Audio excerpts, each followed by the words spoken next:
Thank you, everybody, and welcome to Rightsizing from the Inside Out with Big Rocks Organizing. We are so thrilled to have our very own operations manager and professional organizer, Alissa Fuchs.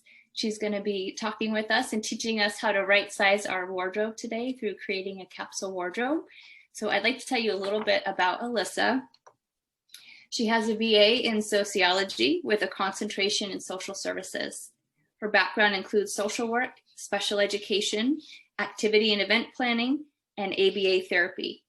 Her past work as a behavioral therapist informs her work as an organizer, giving her insight into what organizational systems will work well and be easy to maintain for an individual based on their brain wiring, their habits, their lifestyle, and preferences.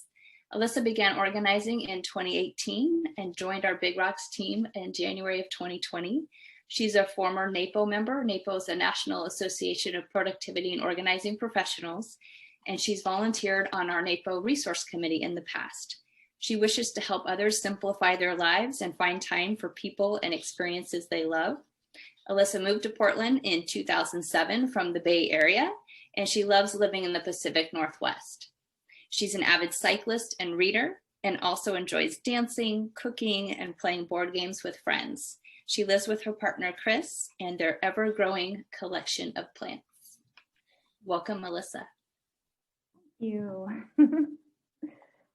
Okay, well, thank you, Whitney, and I'm glad to be here and glad to see so many faces. And so thank you all for spending your evening with me. You know, as Minda said, I get really excited about these topics, and I hope to make them, you know, less daunting and a little more fun for you as well. So let me share my screen and we can get started. Okay.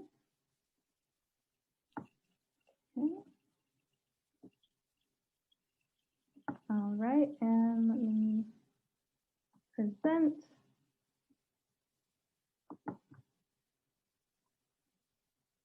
Oh, it's taking a moment. Thinking. There we go. Okay.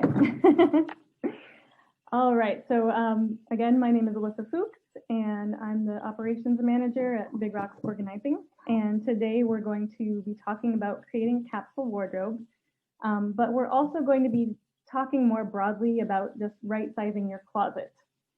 Because no matter, you know, a capsule wardrobe might not work for everyone, but, you know, regardless of whether you want to keep 20 items of clothing or 200 items of clothing, you want those to be things that you love, and you want them to be things that you're wearing and that you're using every day. I think clothing is one of the easiest things to accumulate. We are bombarded with ads for clothing. You know, fashion is changing all the time. And especially as we spend more time on the internet, it becomes really easy to just click, click, click and order some new things just on a whim. So we all become experts at accumulating clothing, but I don't think most of us have developed the practice of right-sizing our closets and going through that clothing occasionally to see if it still suits us. So what ends up happening is we end up crowding our closets with a lot of things, and instead of, you know, when we replace something, taking something out, we sort of just jam it in there with the rest of the things until, you know, we have all this clothing that we're sort of so-so about, and maybe a lot of it we don't even wear anymore. So we're going to try to rectify that, and you know, we're going to talk about the steps of right-sizing and creating that habit. And you know, if you want to go the full 9 yards and do the capsule wardrobe, more power to you. So let's talk about what a capsule wardrobe is to start off. Okay, so what is a capsule wardrobe? Well, it's kind of a funny name, and it was created in the 1970s by Susie Faux, and her parents and grandparents were women's tailors, and she was in the advertising industry. And she wanted to help women to, you know, be able to dress really sharp like men were at work at the time, and just feel like they were really confident and had their own style. So she created a boutique in London and, worked towards that end. And, because she came from a family of tailors, she was all about having just sort of a really curated wardrobe of well-fitting, stylish pieces that you could just mix and match, and, anything you put on was going to make you look great.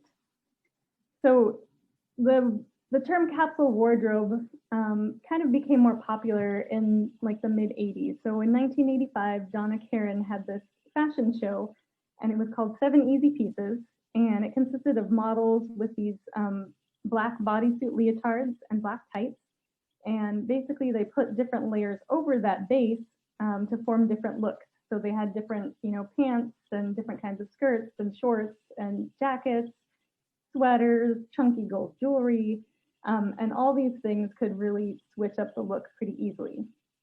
So capsule wardrobes kind of started oriented around women in the workforce, but they've kind of evolved over time, and now it's become something that, can encompass more of your everyday life. So this can be sort of a versatile wardrobe that encompasses work and, I think you've seen some of those magazines where it's like, take this look from the workplace to going out at night on a fun date or something like that.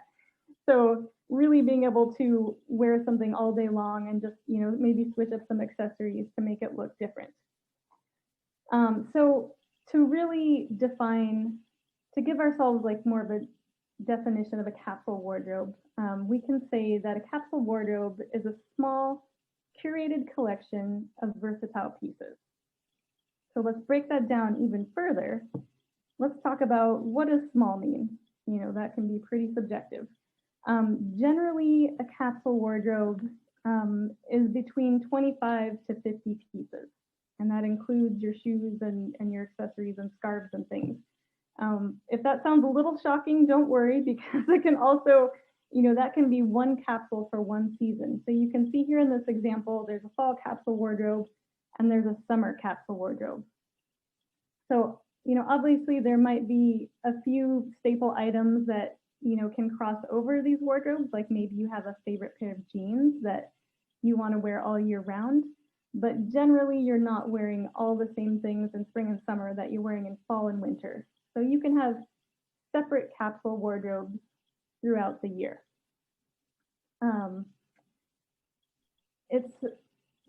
The second criteria is that it's curated. So these aren't just things you're finding on a whim. You're specifically picking out these items, and you want them to be versatile.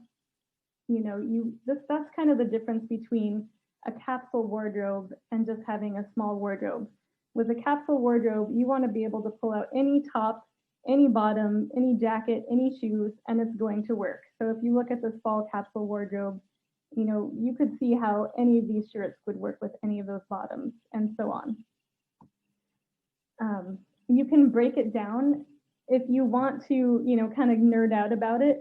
You can kind of use a formula. So if you look at these examples, it's pretty straightforward. It's like 5 tops, 5 bottoms, 5 jackets, 5 shoes. You don't have to use those numbers. You can do whatever works for you, but if it helps you to think of it that way, you can do that.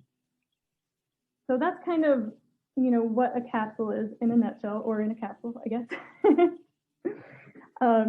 I want to show you something that motivated me, and this was years ago when I came across this woman's work.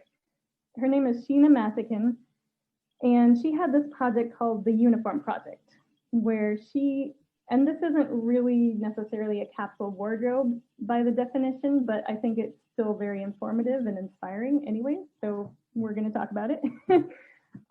So she had this uniform project where she said she was going to wear the same dress every day for a whole year in order to raise money for children in India who couldn't afford to go to school. So she wore the same black dress and just accessorized with donated items and things she got from the thrift store. And she ended up raising over $100,000 for kids to go to school, which is amazing. But I also think, am so amazed by how much style she's able to create out of this one black dress. you know, like if you take a closer look at it, so you see the piece itself is already pretty versatile. So one side has this sort of crease down the middle. It has like a pleat, and then the other side has buttons going down. So you can reverse it. You can wear, you know, front, back, whatever. You can wear it with the wear it all the way buttoned. You can wear it all the way unbuttoned, so it's more like a jacket. You can wear it partially buttoned. You can layer it. You can add all sorts of accessories. So I think this just goes to show you that having a limited wardrobe does not need to be boring. You know, there's a lot you can do with very few items of clothing. And it doesn't have to feel limiting either, because, you know, as you can see, it actually takes a lot more creativity when you have a small wardrobe than if you have all the options in the world to choose from. So I think it can be pretty fun to try to put together new outfits using what you have. Okay, so we know what a capsule wardrobe is. Let's talk a little bit about why you would want to do such a thing. If you have the option of having all the clothes in the world, why would you want to pare down and only have a few? You know, there's a lot of reasons. I think the main one, at least for me, I think is to simplify your life. I'm sure you've probably heard of this trend among CEOs about wearing like a black turtleneck as sort of a uniform, and I'm modeling that tonight. I love a good black turtleneck. And it's basically, you know, their rationale is that they are making so many big important decisions all day long that they don't want to have to make any decisions on the small stuff. They don't want to have to figure out what to eat for breakfast, what they're wearing for the day, et cetera, et cetera. Even if you're not, you know, working some big important job, you know, no matter what you're doing in life, everyone's busy. Everyone has a lot to think about. And so the more you can eliminate that decision fatigue of having to make every little decision all day long, you know, the easier things are going to be for you. So I think that right there is the big one. Secondly, it's really nice when every item in your closet is something you love. You know, you've already put in the work, and so you know that no matter what you take out, it's going to fit you well, it's going to be comfortable, and it's going to show your style. You're never like reaching into the back and having to wear the last dregs of, you know, what's left when you haven't done laundry in a while. Another good reason is to save money. So with the capsule wardrobe, the emphasis is on having a few quality pieces over having a large quantity of clothing. So you might make more of an upfront investment, but it's going to last you a lot longer. And you're going to choose things that are sort of more classic. So things that are going to stand the test of time and not be super trendy and you have to replace them the next year. That's also going to save the environment. You know, when you're not spending a lot of money on fast fashion or, you know, buying things on a whim, you're not sending as much stuff to the landfill. And the last reason, and I think this is probably the biggest one for a lot of people, because I know everyone hates laundry, myself included. I'm going to confess that I don't always put things away right after I wash them. But anyways, when you have a capsule wardrobe, you can sort of aim to do laundry once a week. You can have your regular time, and then you're good to go for the next week. If you have more items of clothing, sure, you can go longer without doing your laundry, but then stuff tends to pile and pile and pile until you get to a point where you have to spend your entire weekend doing laundry, and nobody wants to do that. So, you know, it'll save you time with chores, it will save you money, it will simplify your life, and, you know, there's so many good reasons to do this. Okay, so let's get into talking about right sizing. And some of you may have heard of the Pareto Principle or the 80-20 rule, and this applies to your clothing as well. And what I mean by that is you most likely wear 20% of your clothing 80% of the time. There are things that you tend to wear over and over again, and a lot of stuff that, you know, you might wear from time to time, but not that regularly. Has anyone heard of the reverse hanger trick? I see a few nods. Okay, yep. Okay, great. So for those of you who don't know what the reverse hanger trick is, you can kind of see in this picture here, basically you're going to take all the clothes in your closet and you're going to turn the hanger around. So it's kind of like, you know, that awkward way. It's not just like putting it on the rod. You're going to turn all the hooks around and you're going to go about your business. You're going to wear things, wash them. When you go to put them back, you want to put them back on the hanger the regular way. So over time, you have this physical manifestation of what you wear and what you don't wear. And that is a really important place to start, because once you have that 20% that you're wearing over and over again, you take those, you put them all together so you can see them all in one spot, and just, you know, ask yourself some questions. You're like, why are these the things I wear over and over again? What is the common denominator here? Is it, you know, do you prefer certain fabrics? Is it, you know, you want things to be really comfortable? Maybe you have a color scheme that you really like. But this is all great information about, you know, what you should be buying and how you should be constructing this capsule wardrobe or this smaller wardrobe. So you give that information, and that's going to tell you kind of, that might give you a clue as to what your basics are.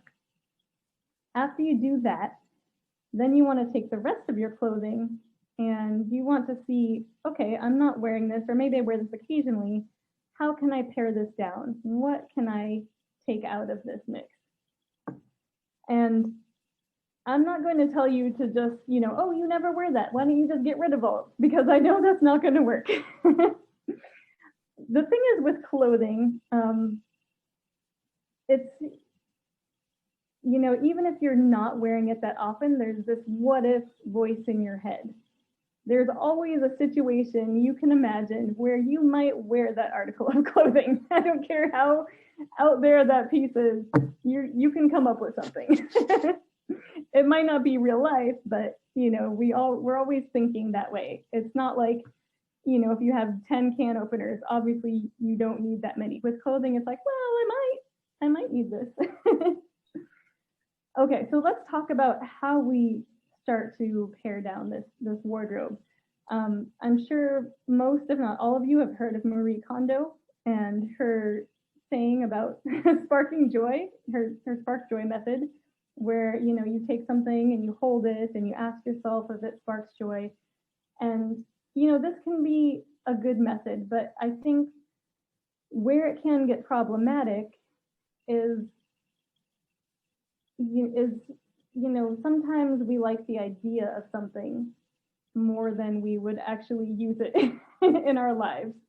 So maybe you have this crazy neon pantsuit with a, you know, wild pattern, and you're like, well, I want to be the kind of person who wears something like that. But you never wore it, you know, and maybe you've had it for years. So when we try to right size emotionally, you know, sometimes we can get a little stuck. So I think what you need to do is to come up with a criteria before you even look at your clothing. Come up with some questions, and I have 4 questions that we're going to go through. And, you know, just say, make a rule that, you know, if I say no on any of these questions, that piece of article goes, that piece of clothing goes. Just say it ahead of time so that you know going into it, and, you know, that's going to help dampen those emotions and attachments you have to those things. So the questions are, the first one is it comfortable? And that seems pretty obvious, but, you know, if you're like me, I'm a woman, and in the past, I know I've been guilty of wearing things that were uncomfortable for fashion, you know, heels and things that were too tight, and, you know, things you have to adjust constantly, you know. And I think sometimes we just get so accustomed to all these little annoyances and irritants that we don't even realize they're happening until we remove them and feel so much lighter. So when you're trying these things on, really keep that in mind. No matter how good it looks, if it's uncomfortable, if it's itchy, if it's unpleasant to wear, it's not worth it.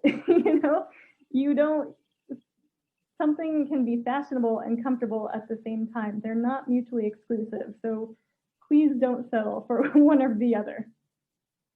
The second question, is it the right size? Now, this can get into some tricky territory because, a lot of people maybe aren't happy with their size or their shape, and maybe they're hoping to get to a different point in their lives. And so they keep a lot of things around that, are for a different size that don't fit them right now. And while it might be somewhat motivational, I think it can be a double-edged sword. On the other hand, it can make you feel bad about where you're at right now. So I think be careful about keeping too much clothing that is more aspirational than realistic at this point in your life. Maybe keep a few things that you really like, or that were from time in your life when you really love them. But keep it minimal. And if you get to that size, you're going to be so excited to go out and get some new clothes, or like I said, it's so easy to accumulate clothes. So just know you'll be able to build up that wardrobe again. So don't worry about that. Think about where you are right now and embrace who you are right now, and find things that fit you and where your body is at this moment in time. So the third one, and this is kind of along those lines, is, do I look good and feel good in it? So, you want things that, and this kind of goes back to what I said when, sometimes we like the idea of something. We don't want to feel like we're an imposter. You don't want to put something on and feel like you're trying to be someone you're not. That's going to end up making you feel uncomfortable in the long run. So, embrace what your style is and go with that. Don't keep things around that are more, like an idea of yourself as someone else. The last one is this immediately wearable? So that could mean, some things might need repairs. Maybe you need a zipper fixed or an alteration, etc. Think about how long that item has been in your closet needing to be fixed. If it's been several years and you've lived without it, maybe you don't need it. Maybe you can part with it. If you're finding it and you're like, oh my God, I love this article of clothing, and you think you will get it fixed, then yeah, maybe you can keep it. But I would suggest having a box where you put all the things that need to be altered, repaired, etc., and creating a due date for yourself. So write a date on the box. Maybe it's like a month from now. And if you haven't taken those things to be fixed or altered, then promise yourself that you're just going to let it go without even opening the box, because you don't want to have to go through those decisions again. Just know that, hey, if it wasn't important enough to deal with, maybe I don't need it. So those are the 4 questions I would start with when looking through your wardrobe. Is it comfortable? Is it the right size? Do I look good and feel good in it? And is this immediately wearable? If the answer is yes to all those questions, and you like the piece of clothing, then please, by all means, keep it. If it's no on any of those questions, consider giving it away. What I've found in working with people is the most common reason for keeping clothing that you don't like is sunk cost. So what that means is, it's this idea that, well, I spent money on it, and sometimes it's a lot of money, so I have to get some use out of it. So I find this a little bit perplexing, because you've already punished yourself by spending money on something you don't use, and then you're doubly punishing yourself by forcing yourself to wear it when you don't like it. And it's taking up space in your closet that you could use for other things. So with something like that, maybe it would feel better to consign it. So keep that in mind. Maybe you can get some of that money back, or you can sell it on Facebook Marketplace, or there are numerous apps, or give it to a friend who would absolutely love it and be so grateful. or, have a clothing swap. So there are a lot of ways that you can, part with it that might feel better, and you'll know it's going to a good home, so you won't feel as bad about it. Okay. So, all right, so at this stage, you've gone through your things, you found your 20% of things that you wear all the time, and that's sort of your model for your basics, and you've gone through your other things and discovered, kind of what doesn't work for you and what you can get rid of. So now you're going to think, so based on that 20%, you're going to really hone in on what your basic style is. So you might get an idea from that batch of clothing, maybe not, but other things to think about are, what is your body shape and what fits your body and will flatter you. I don't know if any of you ever watched What Not to Wear back when there was a TV show. I watched the British one. I think there was an American one after that. They were a little harsh on the British one, but the basic idea was like helping people to improve their style by figuring out what works on their bodies.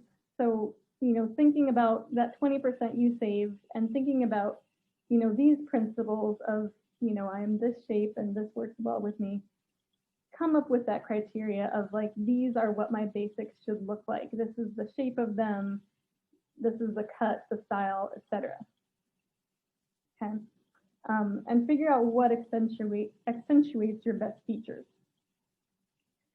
I think it's really important too to create a wardrobe that fits your current lifestyle. So, going through COVID, a lot has changed in the last couple of years.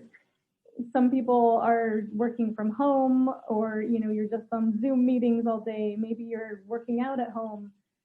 Maybe you're not going out as much as you once were. So the things you need to wear on a daily basis are naturally going to be different. And I think too, things are trending towards more casual. So this old workwear and outerwear and everything, that's changed a lot in the last couple of years, to the point where, people want you to spend $100 on sweatpants because they're somehow fancy sweatpants. So I've created this worksheet, and you'll receive this in an email after the presentation.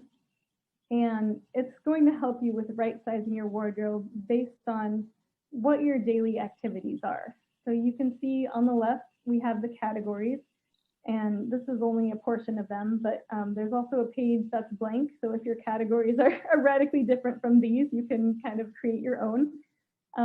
But I put some basic things like work tops and bottoms, and exercising tops and bottoms, and just sort of everyday clothes. So think about what you do on a weekly basis and how many times per week, how many days per week you're doing each of these things. So if you think about work, you can say, okay, I work 5 days a week, and maybe I work out 3 days a week. So you enter in these days. The next column is the minimum needed. So you can keep it simple and just make it the same as, how many days a week I do this. Okay, I work 5 days a week, I need 5 work tops. You can get more complicated if you want. You can say, well, I really only, for work, I'm only on, 3 Zoom meetings a week. So technically I only need 3 work tops. I can get away with it. However you want to parse it out. This can be pretty subjective, but, just really think about like, what is the minimum I could get away with in this category? And then, later when so this is just for sort of like an overall broad right sizing. Later, you can get into more nitty gritty details about, well, some of these work tops can also double as everyday tops, etc. Don't think about that part right now. Just put a minimum needed for each category. Once you've done that, you can add up that number, and you have a general number to shoot for, in terms of like, okay, I can pare down to X number of clothes. The next category is the current amount. So go in your closet, and if you were to parse out all your different items of clothing into these groups, how many do you have of each? So you can compare your current amount to your minimum needed and say, oh, hey, you know, my current amount is 30. I only need 5. Maybe I can stand to get rid of a few of these things. And then, you know, to make yourself feel good about your progress, put your number of how many you have left after right sizing. And by no means do you have to, you know, right size down to your minimum needed this first pass. Like, right sizing is a process, and it can, you know, happen in stages. So maybe the first time you only get rid of a couple things, and then the next time you do it, you get rid of a few more. And, you know, it's ongoing. And maybe you get to that minimum needed at some point. Maybe you don't, but that's okay, because you're making intentional choices about your clothing, and that's just going to feel better and make your closet function better. Okay, so that's the worksheet. Does anyone have any questions about the worksheet while we're here? And I can't see everyone, so you can speak up if you want. Raise your hand. Okay. So there is a blank second page with the worksheet. So if you don't see socks on there and you want to add socks, not that I have a lot of socks, but, you know, just, you know, Alyssa's categorizations don't have to be your categorizations. Exactly. Yeah, that's what I'm saying. Add socks. I mean, workout tops. Okay, Alissa. Well, you know, and then there's another category, like if you have a specific hobby that you're really into and you have specific clothing for that, you know, you want to take that into consideration. As long as it's all stuff you're doing currently, that's all I care about. I don't care what you're doing, but just, you know, make sure your wardrobe suits that. Okay, so we've right-sized your wardrobe. And now you sort of have some base things to work with, but, you know, maybe you need a little something different, or you want to add to it. So, you know, you're getting ready to go shopping. When you shop, the goal is to be proactive rather than reactive. And that's why you go through all this work ahead of time. You do the worksheet, you do the reverse hanger trick, sort of like analyze what's going on with your wardrobe, because you don't want to go out and just be bombarded with things and just buy whatever suits your fancy in that moment. And that's where you get into trouble. You do the work of really thinking about what your style is and what your basics look like, so that you can specifically seek out those things. So you're going to find a place where you can buy these basics, and, you know, don't worry, like, you can buy multiples of the same thing in different colors. If you find something that is shaped really well for your body and makes you look great, like, just get variations on that. You don't have to get very complicated. You don't need every piece to be completely different and, you know, wild. So, you know, do the research, find, you know, some places where you can reliably get good clothing that matches your style. And then once you have those basic items, you can get a few trendy things that are more seasonal that will kind of, you know, keep things looking current and relevant and, you know, be exciting for you. With the trendy items, I think it's helpful to stick to not the base layers, but anything you layer over that, like maybe jackets or scarves or your shoes and your jewelry, things like that. Those are a lot easier to switch out every season than if you're switching out your whole basics every season. So yeah, and then I think when you think about the versatility, the easiest way to create a versatile wardrobe is to, you know, create a color palette. Let me show you this next. Uh-oh. And my thing is not, there it goes. Okay. So yeah, choose 3 to 4 colors, and they don't necessarily have to be neutrals. You don't have to be wearing, you know, all white, black, and beige. Like you can see here, this person has chosen, you know, like white, orange, pink, kind of a yellowy orange. So you can bring some color into it, but just to keep that versatility, you need some sort of unifying factor across your set of clothing. And color is probably the easiest way to do that. I want to make a case for storing your seasonal clothing. And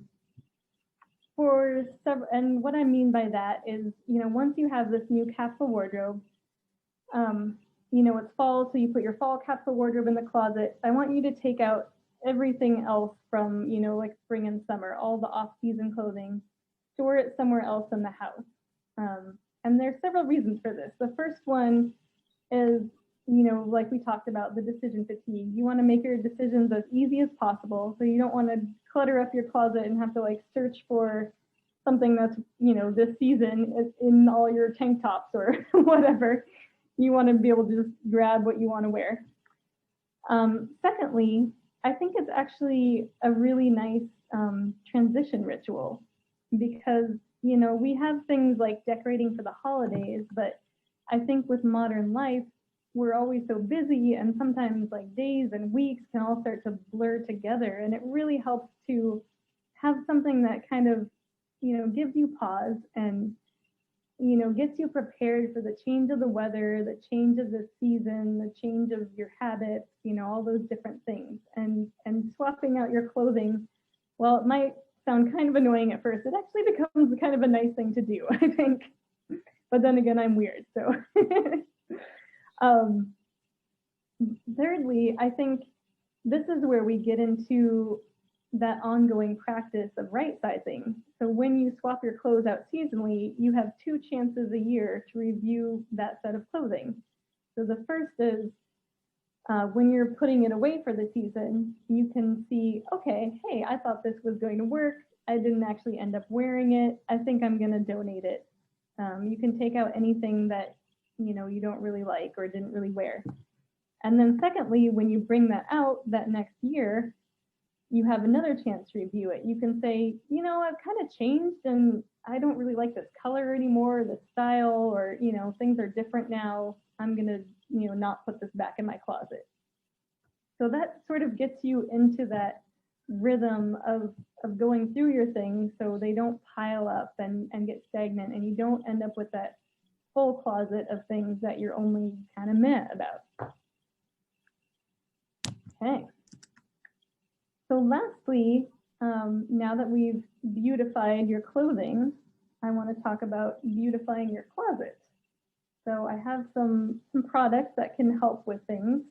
And the first thing is, I think the cheapest and easiest way to make your closet look good is to have unified hangers, to have your hangers all look the same. And it doesn't matter what you choose, plastic, metal, wooden, whatever, if they're all similar, it's just going to make everything look great. I kind of like these velvet flocked hangers. They're a little bit skinnier and they're a little bit slimmer than like plastic hangers. And so you can fit more in your closet. Not that you're going for that, but they also, the flocked velvet can help to hold things, can help to really grip things. So if you have a lot of things that are kind of silky or you have things with spaghetti straps, that's going to help hold them in place. But yeah, anything you choose is fine. I would say just make sure they're all the same. Secondly, on the right there, you see a fabric storage bin that goes under the bed. And this is what I would recommend for that off-season clothing. So, the great thing about the fabric bin is it kind of breathes a little bit. You can put things like in a plastic bin in the garage, but I wouldn't recommend it because things tend to get a little musty in there over time. So if you have the option of doing a fabric bin and storing that somewhere in the house, I would go with that. And I'll have links to these things sent in an email after the presentation. Next, it can be nice to invest in some hangers that are specific for pants and skirts instead of just, draping things over a hanger. I really like these cedar hangers because they can keep away pests and, keep mold and things like that. So they keep everything really fresh. The ones on the left, you can hold several pairs of pants or skirts. And it's kind of nice because you can unclip one side, slide it on, and then clip it again. So you're not trying to like wrestle with it to get it in there. But those are a big space saver. So those can be really nice to streamline your closet. Next, I love these purse hooks, and you can use them for purses and backpacks and, duffel bags, all kinds of things. But it just, makes things really easy to see and pick out what you want. And you're not, you don't have this like floppy pile of stuff on a shelf. And speaking of floppy piles of things on a shelf, on your right, you have shelf dividers, and those are really helpful for keeping your piles neat and tidy, especially if you have something like sweaters. It just keeps everything contained. So those are some ideas if you're looking to kind of elevate the look of your closet after you've, gone through all the effort to elevate the clothing in your closet. You want it to look really nice overall. Okay, so happy right sizing, everyone. I hope it seems, a little more fun than you thought in the beginning and more accessible. So yeah, that is my presentation. And does anyone have any questions or something they'd like to share? Alissa, we have probably about 12 minutes for questions. If you want to stop sharing your screen and then we could see everybody. Sure, or let me go to the next screen real quick so you can announce our next presentation. So for next month, we're going to be talking about right-sizing your holidays. So please come back and join us on November 17th from 4 to 5 as part of our right-sizing from the inside out journey. So thanks for letting me make my commercial announcement, and back to clothing. Okay. All right. Okay, I'm gonna try to see everyone here. Hold on. I saw Claire unmute. I'm so excited about this. I can hardly stand it. So I keep a garbage bag in my closet all the time because I'm always like picking through and thinking like, oh God, I'm never wearing that again. So it just immediately goes into the bag and then I don't have to think about it. So I did a big purge a couple weeks ago. 2 big garbage bags went out of here and I'm so excited. Yeah. Shoes, bags, winter scarves, hats, everything went out. I didn't get rid of everything, but I kept those joyful things and not too many, I think. So for me, it's a constant, and I love organizing. So you might see me again in a different capacity. But I love getting rid of things so much. And I actually have not been buying things either, which is really nice. So I am all over this. I love this. Marie Kondo has a new series on Netflix. It's very awesome. So let me just say that. That's wonderful. Thank you for sharing, Claire. And, I've noticed that too, with anything, even besides clothing, that when I really curate the things I love and as well as need, I don't really feel the need for other things. You're not as tempted to go out and buy new things because you're not looking for more. What you have is already what you love. So I think that's great. Thank you so much for sharing. Oh, and I have a black jumpsuit like thing going right now. So I love them. I love them. You might have to share that resource in the chat. They're all over the place. Okay. Yeah. Any brand you particularly love. Okay. So is there anyone else that would like to share? I know Whitney has an example of her closet behind her. I'm Kate. I just wanted to say I was so thrilled to hear you talk about going through the clothes at the seasons and then taking them away and putting them somewhere else. My family has teased me about this for years because I have done this since my children were little and they're in their 30s now. And even my sisters have these enormous closets full of stuff, winter, spring, summer, fall in the same closet. And I've just found it's always really helpful to just sort of have that transition and sometimes it's like a reward, you know, when I see stuff that I haven't worn in the, you know, all winter long, and oh, there it is in the spring and it's coming around again. I don't know. I really felt a pat on the back, Alissa. So thank you for that. And lots of other amazing tips, but that really made me go, yes. Oh, you're welcome. I'm happy to give you that pat on the back. Yeah, I find the same thing, that, you know, when you do bring that stuff out, it's like this great surprise. You're like, oh yeah, I love this. I get to wear it again, you know, versus having it hang out in your closet all year long. You're seeing it all the time. It's not a big deal. So yeah, it can actually be kind of fun.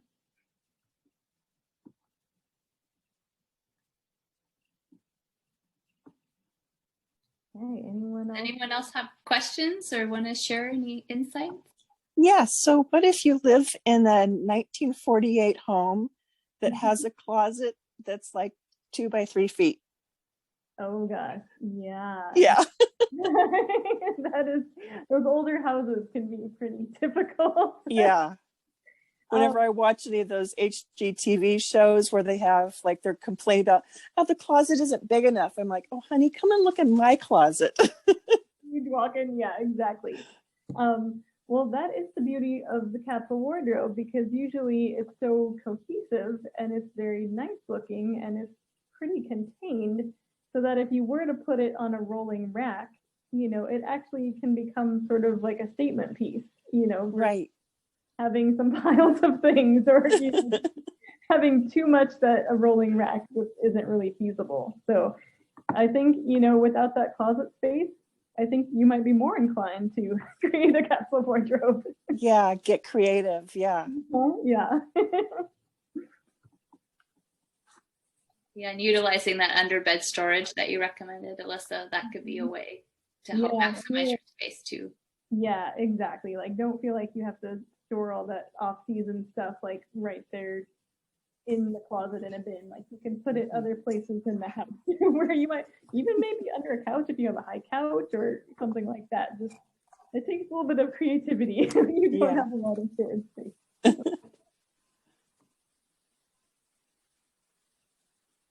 Lori, I saw that you unmuted. Would you like to share? I did. Well, I was thinking of is it Kylie or Kyle? Oops, I got to unmute. It's Kyle. Kyle. Well, I was just curious if you have double racks, or, you know, double hanging in your small closet. It's very funny because right across the hall right here that I'm looking at, I have one of those in a box, and it's down too far that it doesn't really work for me. Like the way that my little closet is, there's a shelf that's already nailed in there, and then if I put the double hanging rods on it, then the lower part is like I'd have to have baby clothes in there or something. Yeah, I wonder if you could take out the shelf and you'd get double hanging in that closet, or depending upon how you want to use it, you could put a couple of shelves down below for shoes or purses. Or Yeah, I'm just a big fan of closet organizers and making the most of spaces. I find that in my closet, I do have a closet organizer, but it's years old, and I've found that it's interesting.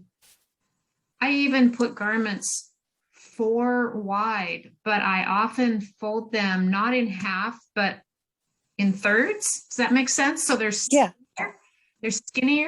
So I can actually get, you know, like my pajamas and my workout, you know, and different things. And so I don't know. It just, I've been able to eke out more space just by the way I fold things. Has really helped me.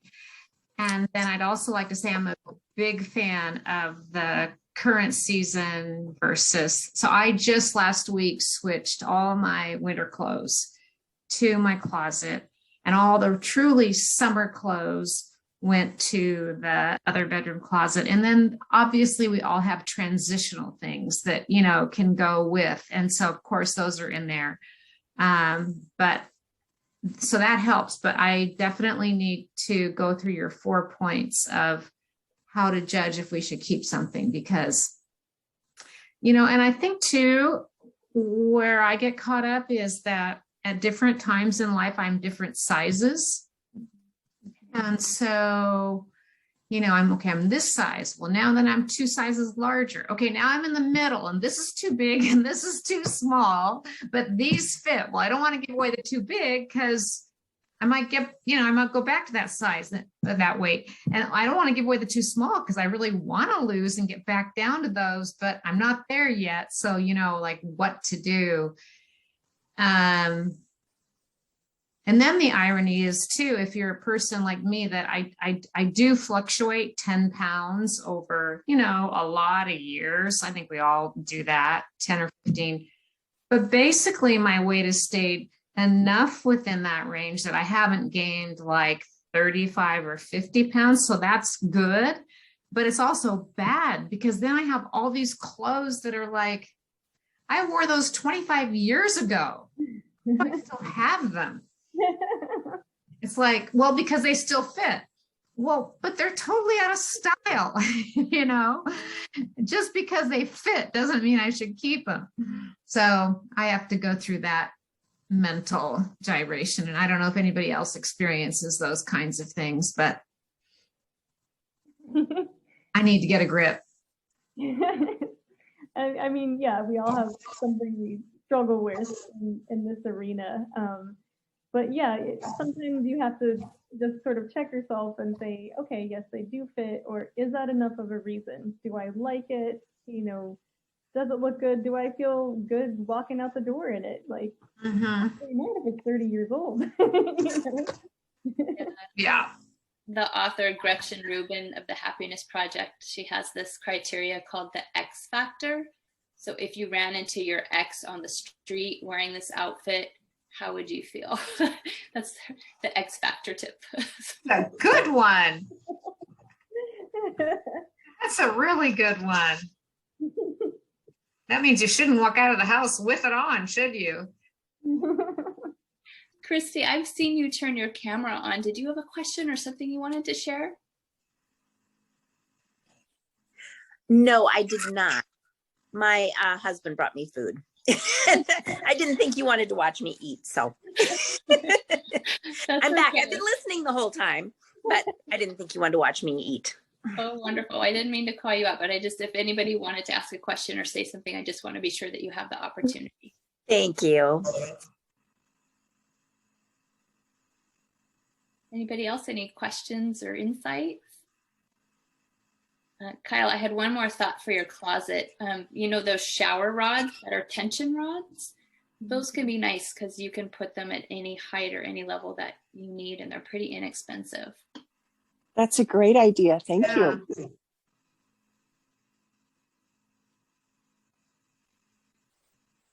Okay, well, if there are no more questions or insights, I just really want to thank everyone for coming today. And thank you, Alissa, so much. This was so much fun.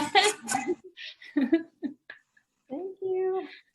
Yeah, and if you would like Alissa or one of our lovely team members to assist you with right-sizing your capsule wardrobe, right-sizing your closet, just give us a call and we'd be happy to help. And please come back and join us next month on November 17th for right-sizing your holidays. Thanks so much, everybody, for being here.